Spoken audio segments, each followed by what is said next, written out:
নমস্কার, আমি ডক্টর কৌশিক সরকার বলছি। আজকে আমি কিডনি, ইউরেটার এবং ইউরিনারি ব্লাডার এদের স্টোন সম্বন্ধে কিছু কথা বলবো এবং কিভাবে তাদের চিকিৎসা করলে সব থেকে ভালো হয়। আমরা একটা জিনিস প্রায়শই শুনে থাকি যে লেজার দিয়ে স্টোনের চিকিৎসা। লেজার দিয়ে স্টোন চিকিৎসা হচ্ছে সব থেকে অ্যাডভান্স টেকনোলজি, ভালো টেকনোলজি এবং ম্যাক্সিমাম ক্ষেত্রে আমরা এই প্রযুক্তি ব্যবহার করে থাকি। কিডনিতে স্টোন বা ইউরেটারে স্টোন বা ব্লাডারে স্টোন সবসময় লেজার ভালো। লেজারের একটাই শুধু আমি ডিসঅ্যাডভান্টেজ মেনশন করব, যেটা আমাদের বোঝা উচিত যে লেজারের আগে আমরা পাথর কিভাবে ভাঙতাম, যখন লেজার ছিল না কিভাবে পাথরের চিকিৎসা হতো। নিউম্যাটিক লিথোট্রিপ্টার বলে একটা জিনিস ছিল যেটা দিয়ে আমরা পাথর ভাঙতাম। এই নিউম্যাটিক লিথোট্রিপ্টারের অনেক ডিসঅ্যাডভান্টেজ ছিল, কিন্তু একটা অ্যাডভান্টেজ ছিল যে এটা খুব তাড়াতাড়ি পাথর ভাঙতে পারত। লেজার সে তুলনায় সময় অনেকটা বেশি নেয়, যেই জন্যে পাথর যদি খুব বড় হয়ে যায় বা খুব যদি ডিফিকাল্ট জায়গায় থাকে, হয়তো লেজার দিয়ে পাথরটা না ভাঙাটাই সব থেকে ভালো। ধরুন কারোর মূত্রথলিতে একটা 4 সেন্টিমিটার সাইজের পাথর হয়েছে, এটাকে লেজার দিয়ে ভাঙতে 4 ঘন্টা সময় লাগবে।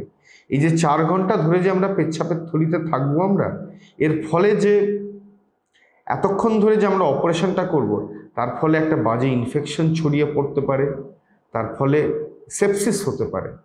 তো লেজার উপকারী যেমন প্রয়োজনীয়, যেমন লেজারের সাইড এফেক্টগুলো বা লেজারের নেগেটিভ পয়েন্টগুলো আমাদের মাথায় রাখতে হবে। যে এই নেগেটিভ পয়েন্টগুলো কিন্তু আমাদের মাথায় রাখতে হবে। সার্জারিটা কি হবে সিলেক্ট করার সময় আমি সব কিছুই লেজার দিয়ে করব, এইটা ভাবাটা বোধহয় ঠিক নয়।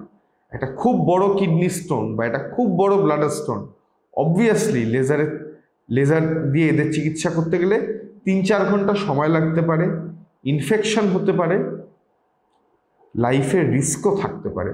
সেজন্য আমাদের প্রত্যেকটা কেসের জন্য একটা সার্টেন আমাদের লেভেল রাখতে হবে যে কোন চিকিৎসাটা কোন কেসের জন্য সুটেবল হবে। এবং সবসময় যে লেজার করবই এই কথাটা মাথায় না রাখাটাই ভালো। এই ব্যাপারটা ডাক্তারের ওপর ছেড়ে দেওয়াই ভালো।